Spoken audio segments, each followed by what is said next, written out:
Kidney রোগীদের রক্তে haemoglobin কমে যায় কেন? নমস্কার, বেঙ্গলি কিডনি কেয়ারের ইউটিউব চ্যানেলে আপনাকে পুনরায় স্বাগত। আজ এই ভিডিওতে আপনারা জানবেন কিডনি রোগীদের রক্তে হিমোগ্লোবিন কেন কমে যায়, কিডনি রোগীদের রক্তে হিমোগ্লোবিন কমে গেলে বেদানা বিটরুট খেতে পারেন কিনা সেই বিষয়টি সম্পর্কে আজকে আপনারা জানবেন। স্কিপ না করে পুরো ভিডিওটি দেখতে থাকুন।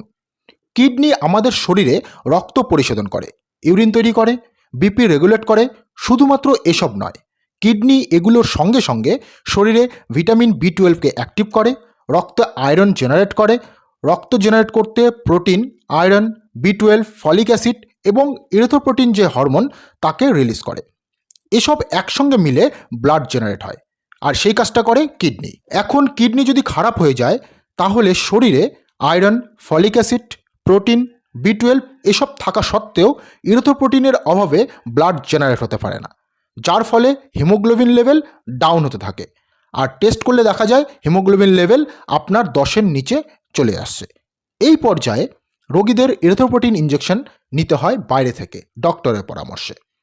এখন যদি আপনি বেদানা ও বিটরুট খান তবে হিমোগ্লোবিন লেভেল বাড়বে না, কারণ এসবে ইরিথ্রোপোয়েটিন হরমোন জেনারেট করার ক্ষমতা নেই, যেটা শুধুমাত্র শরীরে আছে, যাকে জেনারেট করে কিডনি। সেই কিডনি যদি খারাপ হয়ে যায় তবে সেই ইরিথ্রোপোয়েটিন হরমোন রিলিজ হয় না, যার ফলে হিমোগ্লোবিন ডাউন হতে দেখা যায়। ডায়ালিসিস পেশেন্টদের ক্ষেত্রে এই হিমোগ্লোবিনের সঙ্গে সঙ্গে আয়রনের ঘাটতিও শরীরে থাকে। তাই ডায়ালিসিস পেশেন্টদের ডায়ালিসিস চলাকালীন 10 থেকে 15 দিন পর পর আয়রন ইঞ্জেকশনও নিতে হয় হিমোগ্লোবিন ইঞ্জেকশনের সঙ্গে সঙ্গে। অর্থাৎ ইরিথ্রোপোয়েটিন ইঞ্জেকশনের সঙ্গে সঙ্গে আয়রন ইঞ্জেকশনকেও নিতে হয়। মনে রাখবেন, পেশেন্টের রিপোর্টস দেখে আয়রন এবং ইরিথ্রোপোয়েটিন ইঞ্জেকশন নির্ধারণ করা হয়।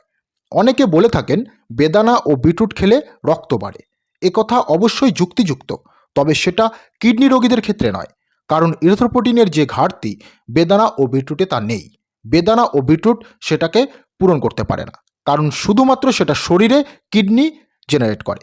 বেদানা ও বিটরুট কিডনি রোগীদের বাদ দিয়ে অন্যান্য পেশেন্টরা খেলে তা ব্লাড ক্রিয়েট করতে আপনাকে হেল্প করবে, কারণ তাদের কিডনি ইরিথ্রোপোয়েটিন হরমোনকে ক্রিয়েট করার ক্ষমতা রাখে। তবে এটা নয় কিডনি রোগীরা বেদানা ও বিটরুট খেতে পারবেন না। অবশ্যই খেতে পারবেন, পরিমাণ হিসেবে আপনারা খাবেন। বেশি খেলে আপনার পটাশিয়াম বৃদ্ধি পেতে পারে। ইরিথ্রোপোয়েটিন ইঞ্জেকশন ডক্টরের পরামর্শ অনুযায়ী নিয়মিত গ্রহণ করবেন, কারণ হিমোগ্লোবিন কমে গেলে শ্বাসকষ্ট, দুর্বলতা, ডায়ালিসিস পেশেন্ট যারা আছেন তাদের ডায়ালিসিস করতে প্রবলেম হতে পারে। আশা করছি পুরো বিষয়টি আপনি বুঝতে পেরেছেন যে একজন কিডনি ফেলার পেশেন্টের হিমোগ্লোবিন কমে গেলে কী করণীয় এবং কী আপনি খেতে পারেন। আরও কোনো কোয়ারিজ থাকলে কমেন্ট করে জানাবেন। ভালো থাকুন, সুস্থ থাকুন, ধন্যবাদ।